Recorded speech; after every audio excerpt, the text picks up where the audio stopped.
Seconds and we'll begin. How's everybody doing? Thank you for putting this together, Ravi. Yes, thank you. Thank you for sharing, Neil. Oh, Don, I like this. This is one of my favorite things to do. Should we get started? So let's get started. So Monica, you're recording this, right? Yes. So Neil, welcome to our February edition of Edge sessions. Very, very happy to host you this afternoon. So you know what? I'll take a step back and I'll just we'll introduce ourselves and we'll introduce the topics. But like you and I talked about, we'll make it a little bit of a conversation, a question and answer format. Sure. I know that you definitely don't like PowerPoints and slides, so we're going away from that today. So I mean, the other thing we could do is we can ask questions between, but one of the things that I wanted to make sure that the audience gets enough information about, just kind of demystifying what HR is, right? I mean, that's kind of where we are. So with that said, my name is Ravi Valenki. I am a executive consultant for Elevate Shift Consultants.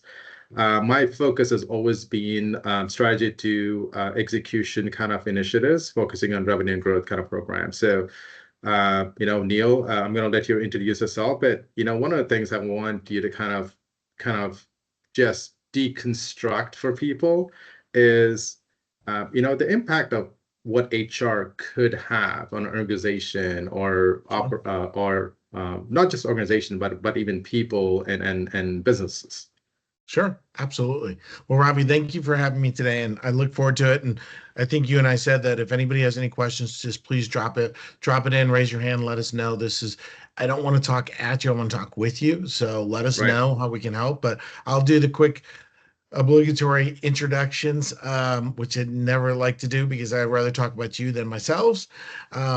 But Neil Katz, founder, CEO of Exceptional HR Solutions. We're a fractional HR services company, and our goal is to provide fractional HR services to small to medium-sized organizations, really for two reasons. One, we want our leaders to get back to what they're good at, and let's be real, you didn't start your business or build your business or got into leadership to be a great HR partner. That's our job. And I tell people that's what we started this business for, is allow founders and leaders to be great at what they do, enjoy their superpowers. As you all know, the adage that goes something like, if you love what you do, it's not considered work. Well, it is. You still got to do it and still work, but do it because you love it and let us do the things we're really good at, and that's HR. And we just love what we do. I have a great team of people. We have over 450 years of combined experience on our team. And we support companies throughout the United States. And at some point, we'll go global. But for now, we support great companies throughout the United States in the fractional HR space. So that's a little bit about me. And now I'm going to jump from that, I guess, Ravi, into the first question. Really? HR? Yeah. So I mean, I'm guessing I'm just summarizing it, right? So you basically help business thrive in an unrealistic world, I guess, right? So that's kind of where we're going with this, right? That's the goal, and really the thing is, I allow them to thrive. The other thing is, our goal is to give our leaders and leaders that are in the HR space 10 to 30% of their time back. Because right now they're spending upwards of 30% of their time on sometimes what can be called drama and trauma of people. Right. I mean, that's perfect, right? I mean, I think that kind of gets into our two topics that we're going to talk about today, right? One is, how do we build a resilient workforce, and then how do we really position HR, not just to be a strategic partner, but truly being that leadership, confidant and kind of pushing, execution of your businesses and your operations, things like that, right? So I know that one of the things that people often focus on in a changing world is, immediate impacts, immediate items, or immediate, right? So I mean, just kind of looking back at that, do you think that people are kind of missing some long-term opportunities or challenges that we should be thinking about, but aren't, because we're so focused on immediate steps? I think it's a combination of both, because I think if we focus too much on the strategic and the long-term strategy and plans, that's great. But the reality is, if y'all remember back in the day when most of us were younger, we were doing strategic plans that were 10 years out. You don't hear companies doing strategic 10-year plans anymore. At most 5-year. And the reason why is or as Don's saying, they're 3-year plans. And the reality is the market and the environment changes too much. So I do absolutely agree. We have to look strategically out and look ahead. But we also need to take care of the needs of our people today and focus on those things. And I will say, we're in a results-oriented society. We've been that way. So I think the challenge, even for our HR teams and my HR brethren in this market, we have to deliver results in the short term to gain the credibility and opportunity to do those 3, 5, 7-year strategic plans. Right. That's, I think, the piece that we have to remember is it's a combination of both.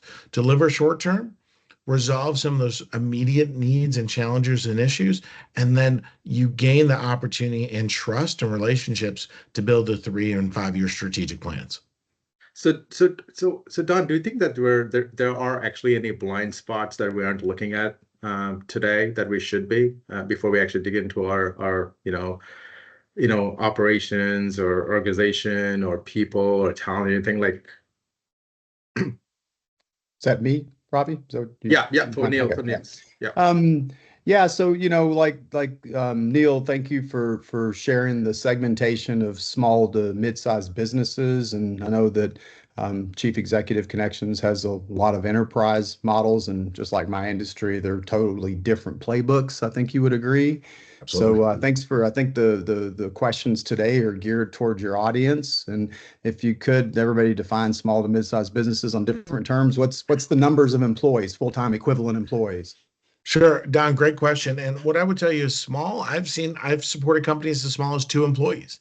And through that range of small to medium, I'd say small breaks into around the 100 range. As we get up to the 100 range, into probably around the 100 range or so, up to about 500, maybe 700 is what I'd consider medium. Right. There's a lot of factors, as we all know, industries, products, services can change those factors on the revenue side of it. But generally, what we see is as companies start scaling and growing, it's not as much as the revenue, it's the people count. The more people you get, the more difficulty and complexity you get to go with it. And I think that's the component we have to recognize is it doesn't get easier, it gets different. And you got to ensure that your teams, your HR teams, and your leaders are prepared and ready for that evolutionary growth and the challenges that come with more people. Thank you. So Neil, I mean, that kind of talks about our resilient workforce, right? So, just to kind of, decode that, like what does a resilient workforce really mean? Well, Ravi, if you would have asked me that question about 4 or 5 years ago, I would have told you something different than I'm going to tell you today. And I think resilient is the ability to be adaptable and amenable and adjustable to what's put in front of you. What Right. was this morning is not this afternoon, and what is not going to be tomorrow. And the ability to be agile and adjusting to what is coming, what is there, and not just from technology and offerings and services, but people, behaviors, needs, challenges. The needs of today's employees are vastly different than they were 20 years ago. Right. And the next 20 years, not quite sure what they're going to be yet. I get that question a lot. Predict the employee of 20 years from now. Not sure I know quite yet. But being resilient is the ability to work through those things, to understand opportunities. Critical thinking is a huge opportunity of a major gap we're seeing in the workforce today is the ability to critically understand and analyze and determine what is next and how to solve problems. And then, of course, we all know technology is playing a huge factor in this. And it's amazing the conversations we've all had, I'm sure, in the last couple of months around AI. Right. What is it? How does it work? Do I want it? Do I need it? Should I have it? Do I not need it? It's kind of like the question, if I told you all today I'm going to turn off your internet, is that a choice? Right. Well, first, none of you would be on this call, so the answer is no.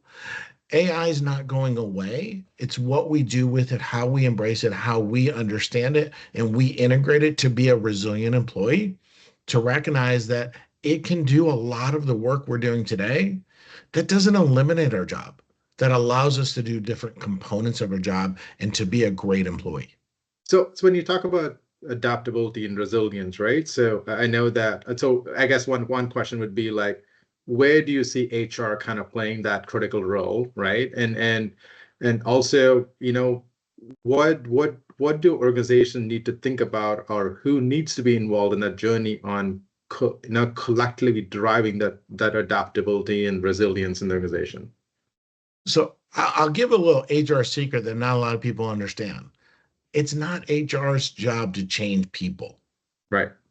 Little secret. Agreed. It's HR's job to be a partner and provide resources and training and development. But leaders play such a critical role in organizations that people turn to these leaders and ask them for the guidance and the direction. And if you have a leader that's not resilient, it's hard to get a team below them or so that reports to them to become resilient. I think it's all of our jobs to Right. drive those components and competencies we're looking for in the future. And I think that's such an important part of what we see. I do think HR is critical in the orchestration, the education, the growth of our leaders to help them. But it's Right. critically important to have our leaders engaged as well in supporting the journey and learning themselves. I've seen a lot of leaders go, we've all heard this before. Some version of this is, oh, employee engagement's an HR thing. Right. Employee engagement's a company thing. It's an employee thing. It's a leader thing. It's everybody.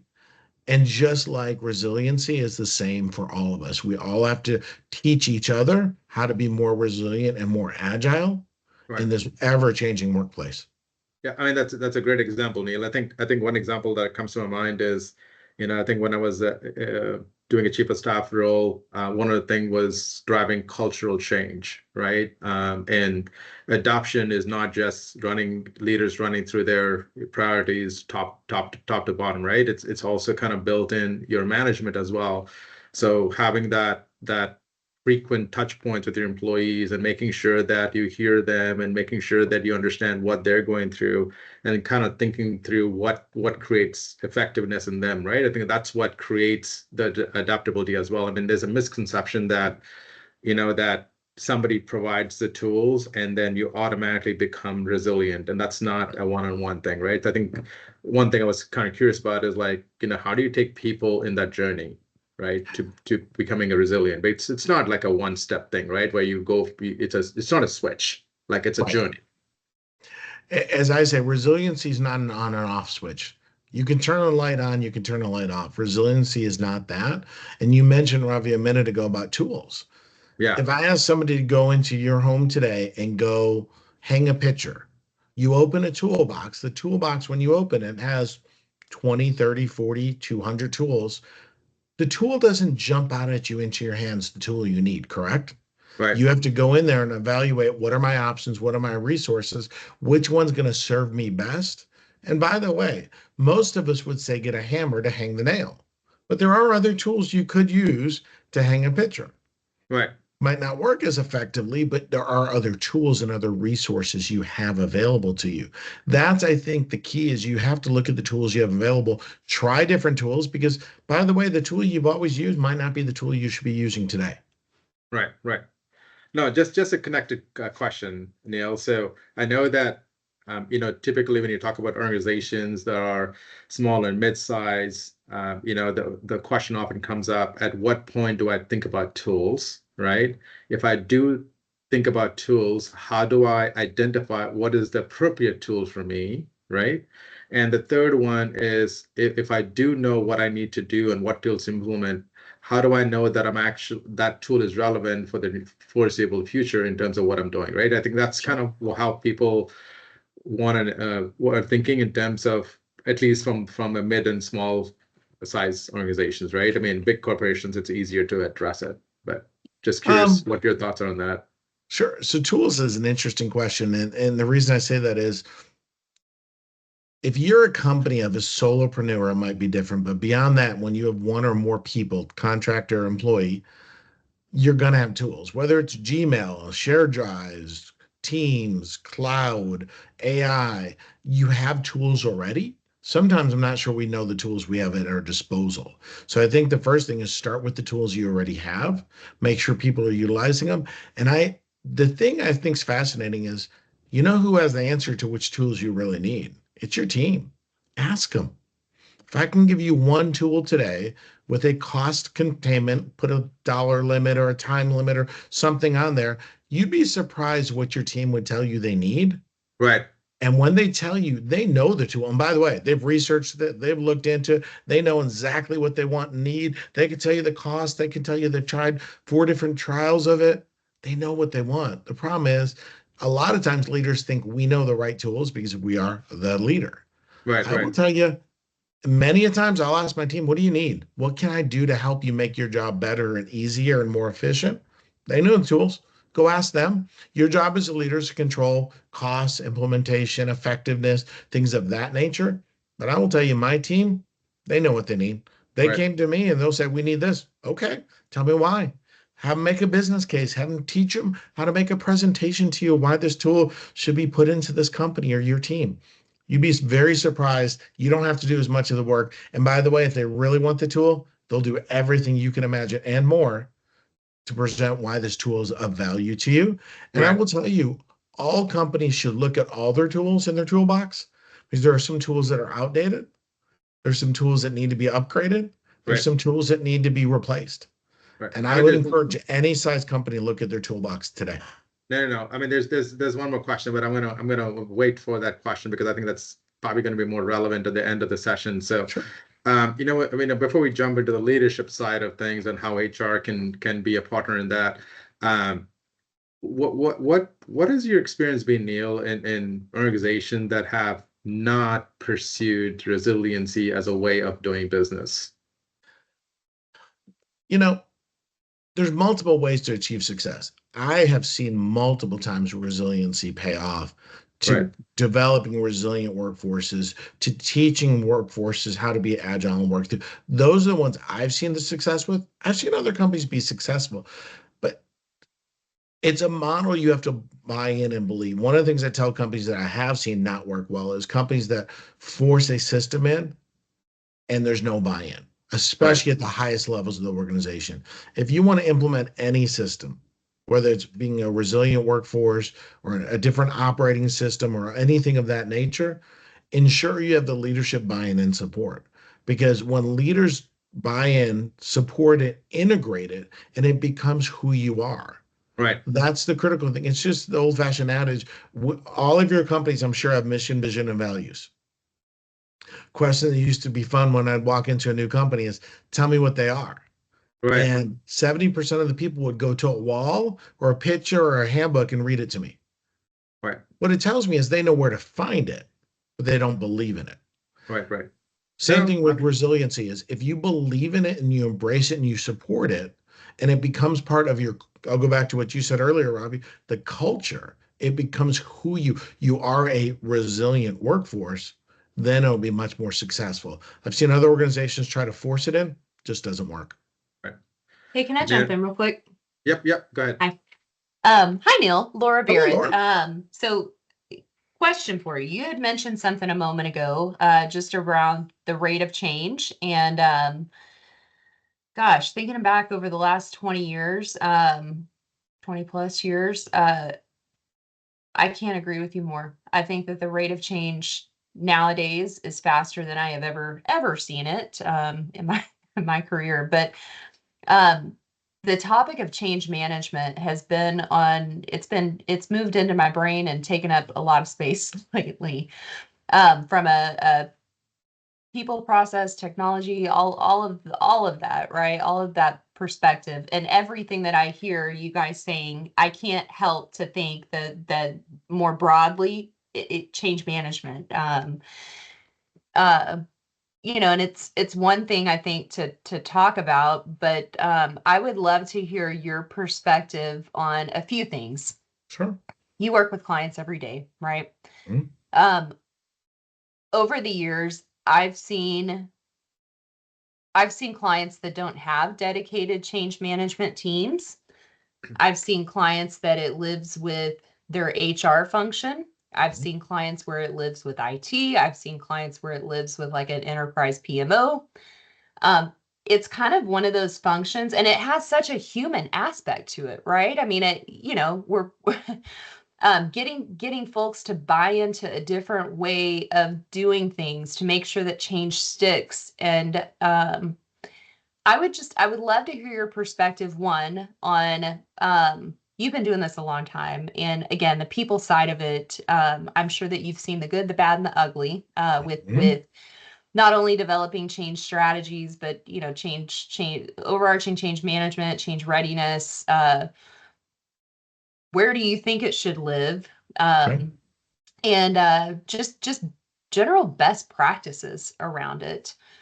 You know, it's great to talk about, we all should be doing change management, but just again, a little bit more granular with Sure. tactics. I'd love to hear your thoughts on that. Laura, great question. So I'm going to start out with a little very quick exercise for everybody on this call. Ready? You have nothing to do but just listen. You don't have to write anything down, everybody. Here's the quick question. First question. And don't say it out loud, but answer the question in your head. What side of the bed do you sleep on? Left or right? And the question I always get from the really hyper detailed OCD people is, are you looking at the bed from the footboard? Doesn't matter, folks. Don't get so detailed on me. Don't worry about it. Which side of the bed do you sleep on? Okay. Now, Laura, you asked the question, so I'm going to put you on the spot. Yeah. Which side do you sleep on? The first thing I thought was, are we looking at it or am I laying in it? But the right side is where Okay, I right would side. land. So, Laura, tonight I want you to sleep on the left side. I can't do that. No, well, hold on, wait. Well, hold on. I like the right side. Let's assume you agree with me tonight, okay? And then tomorrow night, I want you to go back to the right. And then next night, I want you to go back to the left. Yeah. Now, there are a few folks on this call and a few of them that have worked with me or for me before Sure. that will do it out of spite. Like, I'm going to show him I can do it. Yeah. The reality is I've not met a single person yet that made it 5 days because they believed in it. They made it 5 days because they're going to do it out of spite. Yeah. Why do I do that exercise? Nobody likes to change, folks. So the first thing with change management is embrace. We are creatures of habit. It's who we are. My other one that I had one person argue, well, that's not true. I'm like, okay, I'll give you another one. I put you in a 3-day conference, same room for the 3 days. You sit at table A in chair 2 on day 1. Where are you sitting day 2 and 3? And I don't even have to look, and you all know the answer. Same table, same chair, unless I force you to move. And when I force you to move, you begrudgingly go because I told you you had to. Change management begins with the recognition we don't like to change. Yeah. It's human nature. When we get used to do what we do, the other little joke I always love to give to people is those folks that have a dedicated parking spot in their building that they work at that doesn't have their name. It is not assigned to them, but it is theirs. And oh my gosh, you go into work one day a little bit later and somebody took your spot. Your whole day is ruined. They took my spot. Like, but it's not yes, it is. I've been parking there for 7 years. That's my spot. It's interesting because it shows we don't like to change. So the first thing about change management, recognize we don't want to change. 2, teach why we change. The number one thing we forget is we skip the why. I worked with a company years ago, early in my career, when we would roll out policies and procedures, it was mandated. There had to be a very concise, clear why statement. Not everybody agreed with it, but you knew why the company made the decision they did. So explain the why. And then lastly, and probably the most important tactical thing for people to know is know where you are and those individuals are on the change curve. So change curve goes up and down and then comes back up again. The challenge you have to recognize is where are your folks in the change curve? Why are they there? What's holding them back? And most importantly, on that downward spiral before they come back up, don't let them move there. Leadership alignment. Yep. Best in class organizations, where do you see change management best residing? I'm going to give you not a great answer. I'm going to be honest with you, and here's why. The department that has the most impact on an organization. It could be IT, it could be PMO, it could be HR. Yeah. But you have to have that group that has the greatest influence on the organization. And I've seen every one of those that you listed, and different organizations have great impact. Pick the one that has the greatest impact, because if you pick a department that is I'll pick HR because it's one of mine. Pick HR and they don't have the influence in the organization, that change initiative is pretty much dead before it ever started. Right. Yeah. I would imagine that you're probably getting quite a bit of requests in your organization as of late for change management type engagements, if I had to guess. We get that all the time because the reality is this, is we have to teach leaders how to change themselves. You know, the question, and I'll go back, Laura, to something asked earlier, we talking about AI. And the question I always ask is AI, and we've all heard it, is AI going to replace jobs? And I read and heard a great quote, and I thought it was phenomenal. Cannot remember who it was, so I'll give credit to somebody. We'll say it that way. And the comment was, AI will never replace a single job. Okay. Here's what AI will do is the person not using it will be replaced. Right. So if you're not embracing what's coming, you might not lose, you'll lose your job because that job will be replaced by somebody that understands it, embraces that resource, that technology, that system, because they're maximizing that so they get their time to be used somewhere else. Right. Um, I got David. Yeah, David, you have a question? yeah, just to address that change management issue. In my extensive supply chain implementation experience, very complex systems, there was two things that were always an issue. It wasn't the system necessarily. It was always a change management issue or a process issue, a flawed process or a flaw in the change management approach. And some of it carried all the way through to the final go live, which was not good. Spot on, David. You're right. I mean, it's usually, it's the system's the system. It's people chose not to change or fought the change, or Right. we didn't educate them of why we put this change in place and the value and impact to the organization of that change. Right. So Neil, I think we killed the adaptability and the resilience and the change management to death in our conversations.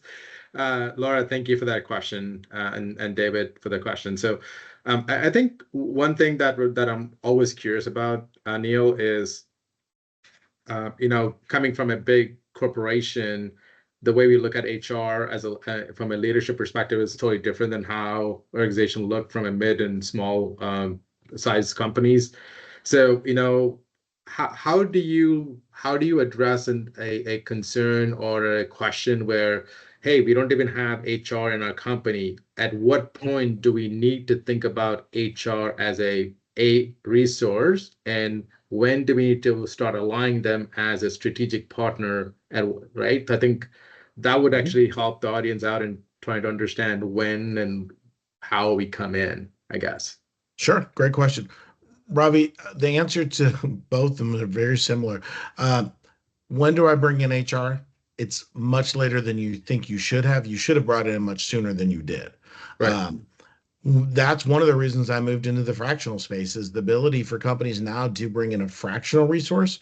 And they're saying the numbers are staggering, upwards of 30 to 40, if not 50% of the workforce in the next 10 to 20 years will be fractional or freelance type of work, because people want the flexibility and agility. Companies normally wait too long.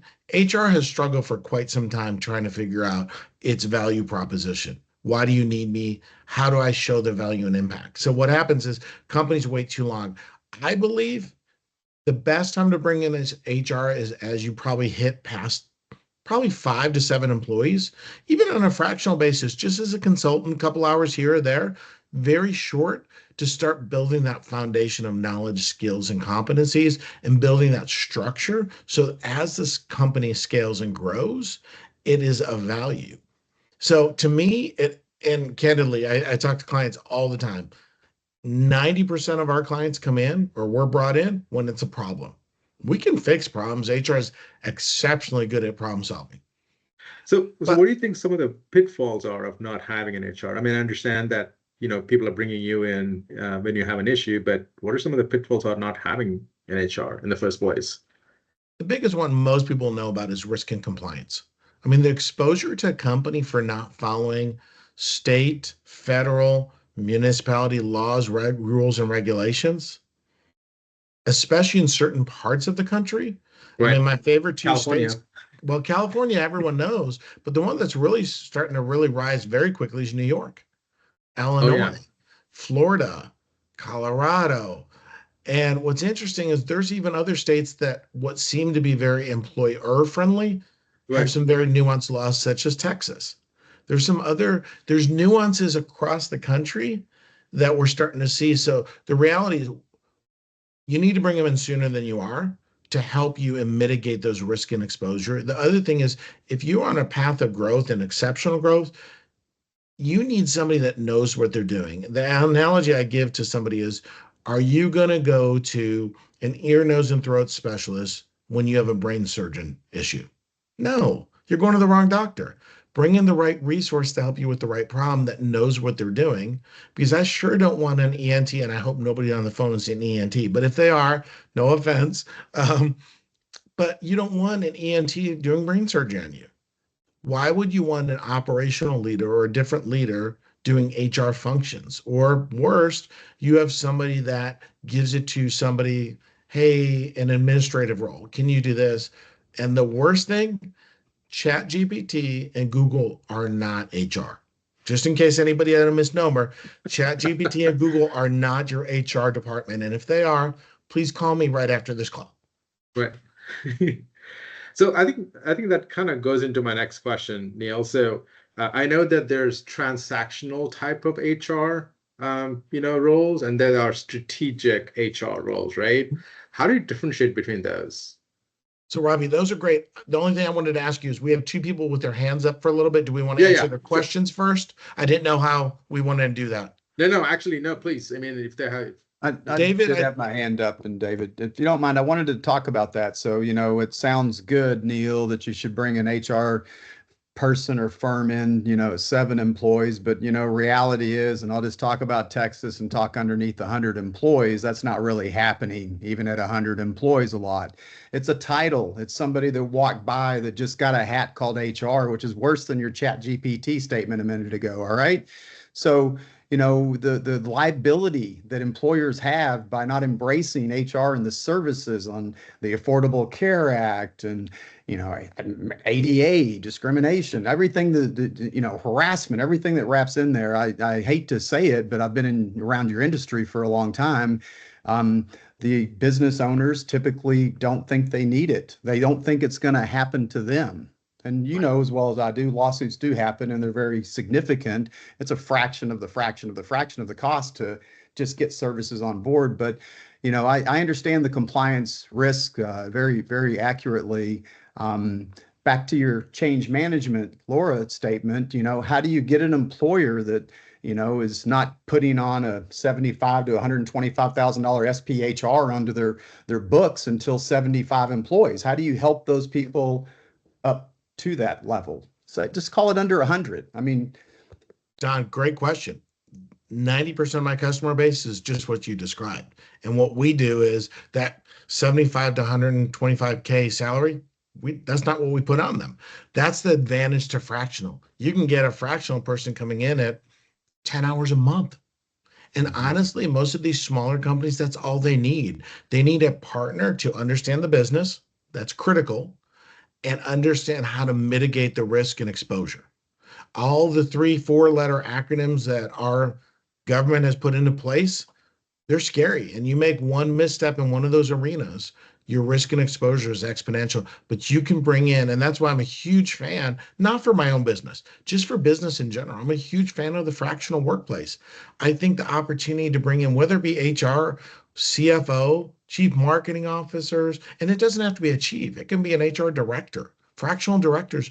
There's so many great resources to help these companies on a fraction of the cost. And candidly, what's fascinating is the leaders we do this with, we'll go in and do it. And within 3 months, they're like, oh my gosh, I did not realize how much time I was spending on all of this. right. Hey, That's Neil, the just to advantage. piggyback off of what Dan or Don was asking, do you normally, your services, are they normally like HR as a service or like an outcome-based model? Is it like a staff aug model, or is it a professional services model, or any and all?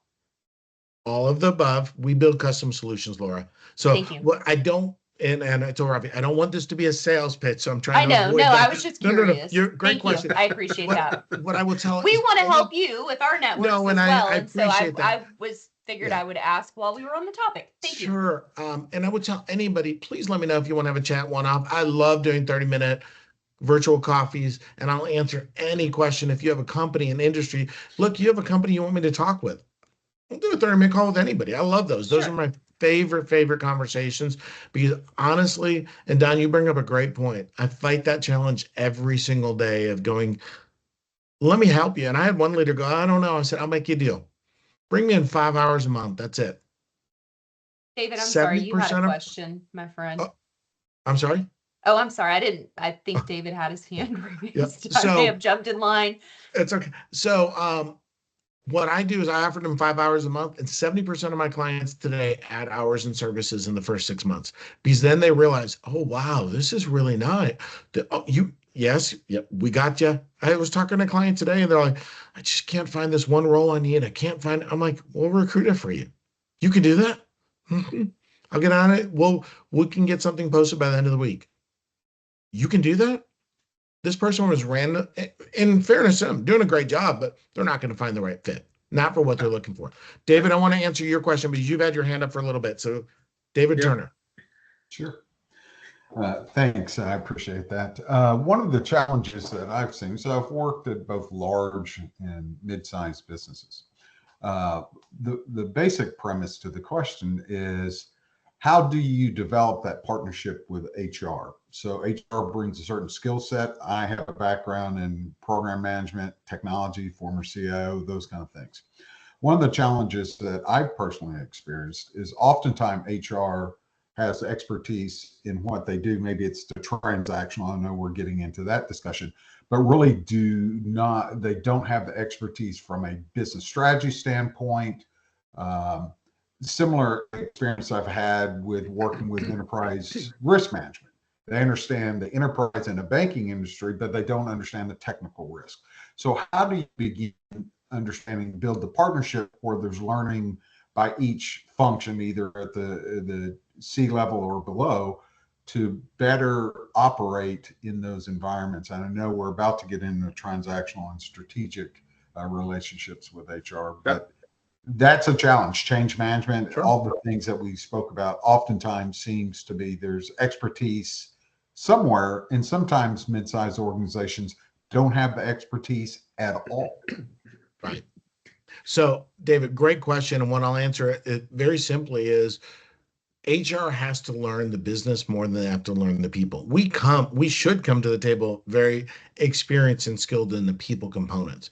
I will tell you, my team and myself, we have an insatiable appetite to learn the business. I was in a meeting with somebody once, and they're like, why are you asking all these questions? This isn't about the people side. I was asking about profit and loss, systems, and they're like, this isn't what HR does. I'm like, this is what HR should do. We should be business experts and business partners. True partners understand the levers and the impacts of what a company does. And when you can understand the moving components of a business and how those levers are driven, yes, there's some component of people related to it, always will be. When you understand that and you can influence it, you'll be a value-added, trusted advisor for quite some time. The challenge we see in many HR practitioners today is they're great at HR, but they don't understand the levers of the business they serve.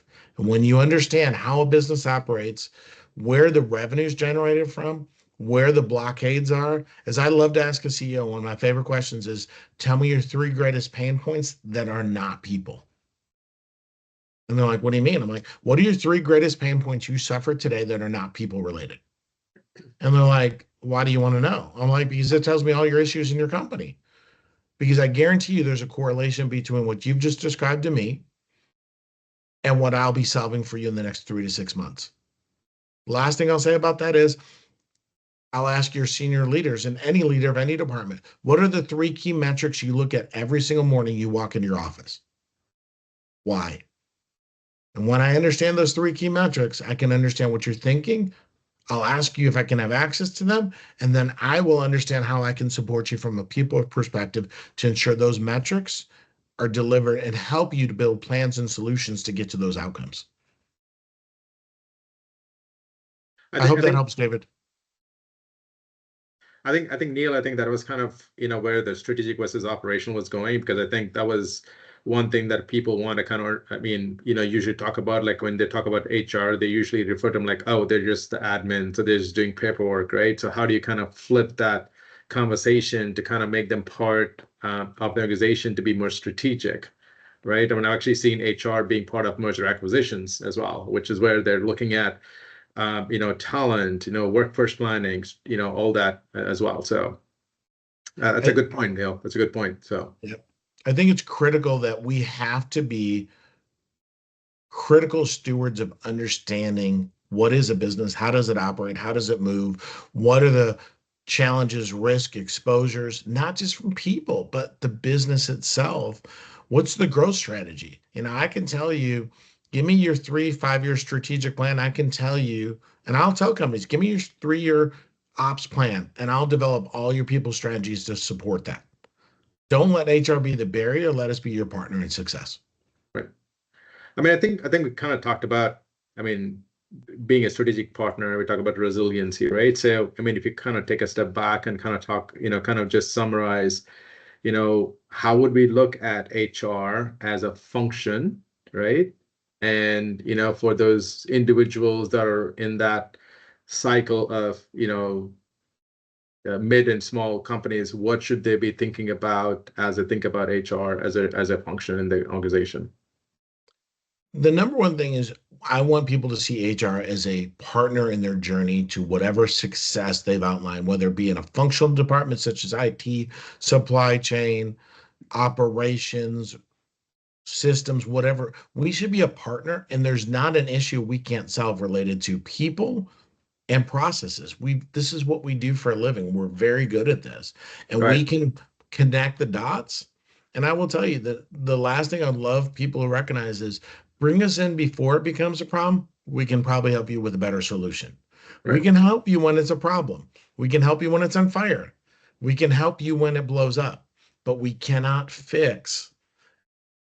Well, we can fix anything, but we can fix it better, quicker, and easier, and probably with a lot less issues if you allow us to come in as it's happening. And in many cases, we can eliminate most, not all, but most of the issues. If you brought us in the first day or two, or first week, or first time an issue came to table, we can resolve so much more for you than we could when you bring us in out of frustration and disappointment and I've given up. They can't do it. Well, okay, we can help you with it, but we could have helped you a lot better somewhere else. Right. Don, you got a question, Don? Thank you.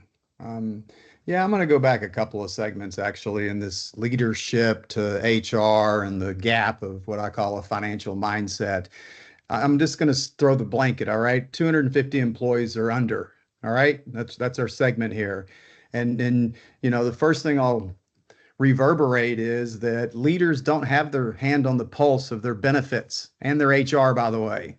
And so they pass the buck. And then unfortunately, a lot of times they pass the buck in this example to Sally, who has a hat, not a designation or 30 years of experience in HR. And that's just, again, back to Laura's set the tone here for change management, the old way of doing things. And I mean, I'm not unique, guys, in what I see in the marketplace the last 2 decades. They really don't have their hand on the pulse, Neil. You need to say that, all right? Especially under 100. And then 2 is that they've set the tone that I don't want to deal with this, you deal with it. So back to this more aggressive change management that needs to happen. And ultimately, these are ick. HR, benefits, payroll, that's ick for a business owner, all right? They don't want to deal with this stuff. It doesn't get prioritized right. And they don't think they're in trouble. They think their people are doing everything right. Am I crazy here? Or is this, I'm at a different marketplace? Because this is what I've been living in for the last. Something to that too, Don. Please. When you think about that size of company, most of my experience has been what we would classify large companies, right? Over the last pretty much my entire career, I did a short stint in a startup company. That was really interesting. But even that size organization doesn't invest in solid change management functions. Like I've been responsible, hated it, but for building EPMO offices and leading large scale, strategic initiatives. And I've never been trained in formally in change management. What in the world makes you think that small small companies like this are gonna fund change management appropriately.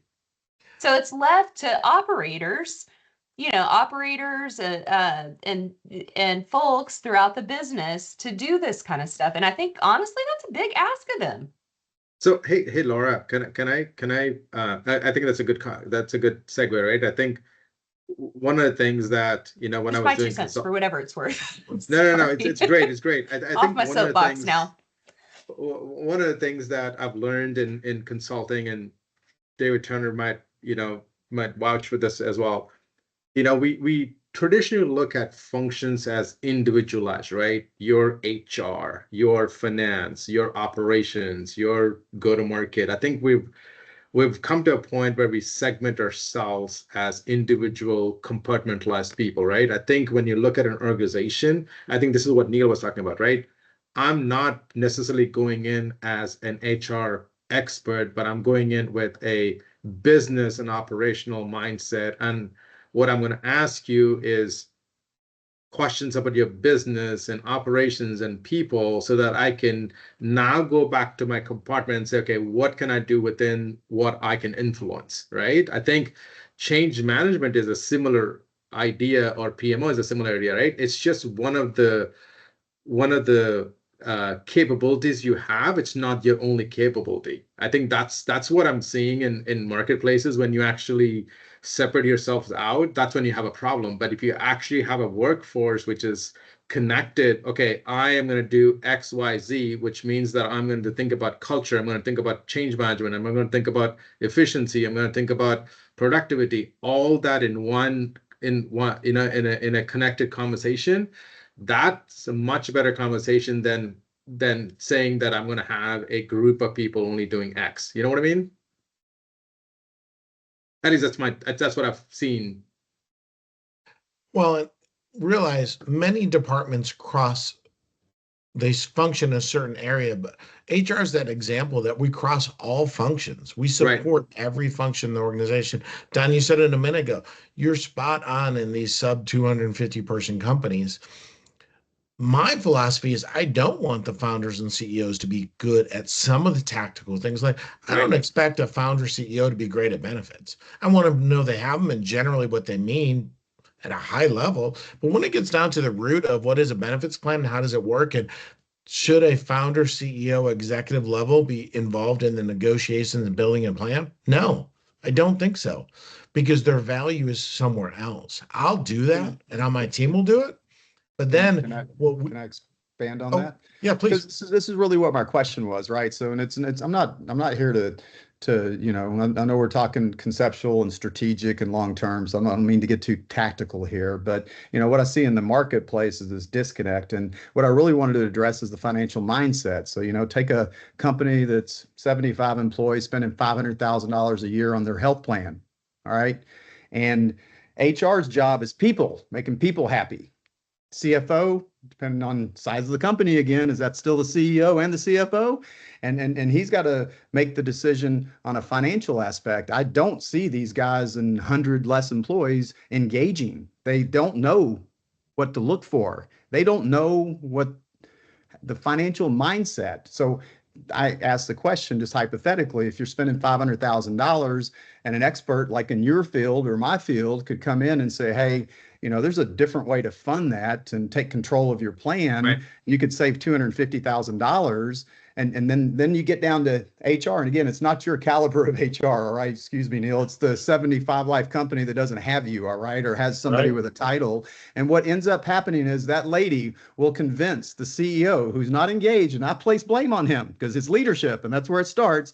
And he will let her make that decision, and your people won't like that. Is the decision, and 250 grand went out that could have lowered their out of pockets, lowered their premiums, and made everybody freaking happy.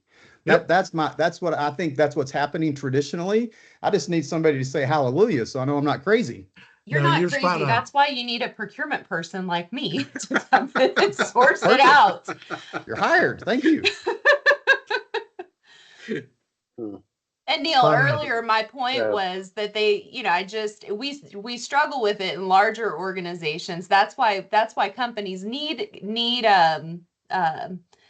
organizations like you and like Dawn, because I just don't see the talent even in mid to larger size organizations.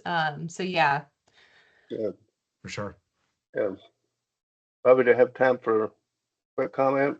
Yes, sir. Yes, sir. Go ahead. Yeah. Just to key off what we've been saying, when I was at the Texas Scottish Rite Hospital, we had a class for the purchasing agent, and it was the impact of your transactions on finance. And I also work with finance, the impact of what you do, and when you match invoices line by line, the impact the other way around. So those were two almost always siloed organizations, right? And our goal was to bring them together, understanding the impact that each has on the other and how we were going to work together through reporting, training, all the above to make a smooth procure to pay process. Okay. So I know we're nearing the time. So Neil, I think I guess we get one more last question, right? So just to kind of summarize everything else, and so thank you for your time and questions. But in your view, what does a great organization look like with HR? I think a great organization with HR looks at, they embrace and they find the value in each person they have. They find the passion in their employees. They allow their employees to achieve their career growth and development. That doesn't mean moving up always, but those opportunities, and they harness where people belong. The story I love to share is 25 years ago plus, I was in an interview for an ops role. I was told I was going to get the position, and I did. But the person that offered me the position said, "You're in the wrong department." I go, "What do you mean?" She goes, "You're not an ops guy, you're an HR guy." I'm like, "No, I'm not. I don't even know HR. That's just not the department I want to be in." That was over 25 years ago. We'll just say I got moved into, maybe luckily, maybe not. I don't know. I'll let you know when the career is over. But the ability to find the right people where they belong and where their heart and their passion is, where they can add value, that's a great company, and a great company that understands not just HR, but all of our departments. How do I get the greatest value out of them? And how do I support them? Right. That's the key of a great leader, is a great leader that supports all of their departments and finds those opportunities to support them. And candidly, if I see a company less than 5 employees, okay, but anybody 5 or more should have some version of HR, working with them, helping them, protecting them, supporting them, helping them on their journey of growth and success, risk, and compliance. Right. So one more last question. I know I keep popping questions in my head. So I know you talked about people, usually call you when there's an issue or Mhm. or they're having a huge problem. So what are some of the triggers that people should look for when they think about HR? Like what prompts them to think about HR? I would tell them, as a problem starts coming up, you have an issue that you're like, "I don't know, I'm not sure." That's when you pick up the phone and have a conversation and start the engagement. Right. Don't wait for there to be a smoldering or a blazing fire and you're like, "Oh my gosh, what do I do?" Or, "I got a letter from a federal state agency with 3 to 5 initials on it, and I need to call HR to fix it for me," Right. which we can and we will, and we've done it and we do it. If you got to that point, you missed the boat. If you realize that, you know what, I'm not sure, you're probably right. Pick up the phone and have a conversation. Right. Don't wait, because the reality is this: 60, 70, 80%, depends the person. Your gut will tell you this doesn't feel right. My old analogy I'd give people is this: dress code's one of the favorite topics of HR. Not really, but it is. And the funny thing is, I always tell people the rule of thumb of dress code's this: if you wake up and look in the mirror and the first thing you go is, "I wonder," don't finish the rest of the sentence and go change. So HR is the same. You go, "I wonder if yes, you need HR. Why are you even thinking anymore? Pick up the phone and that's the easiest rule. If you go, "I wonder if HR could help me," the answer is yes, we could. And we probably can make it easier, faster, and better for you. That's pick up actually the a phone. great question. I think Don and Laura and David, both Davids and everybody else, I think, what if kind of a question, right? I mean, I think that's one of the questions. I think that question is relevant for regardless of what area of expertise you serve, right? It's not just HR, right? So Yeah. well, I think that's all I had this afternoon. I think we're at time. At time right now. So any other questions before we part ways? Thank you, Neil. I wanted to say Thank thanks you. and appreciate the knowledge and wisdom that you shared today. And I'll be reaching out to you if you take my call. Please do. And thank you Yeah, all. and- And David, and Don, le- I absolutely will. And all of you, thank you so much for the questions and the engagement. I have to tell you guys, it's one of the most questioned interviews / conversations I've had. I love it. It's just been riveting. And look, always, if you keep the passions you all have for the questions you ask with your clients, you'll be wildly successful.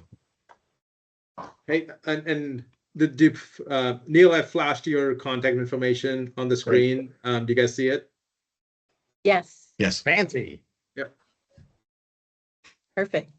Yep. Well, It was Neil, wonderful, Neil. Yep. Thank you all so much. It's great to Yep. meet every one of you.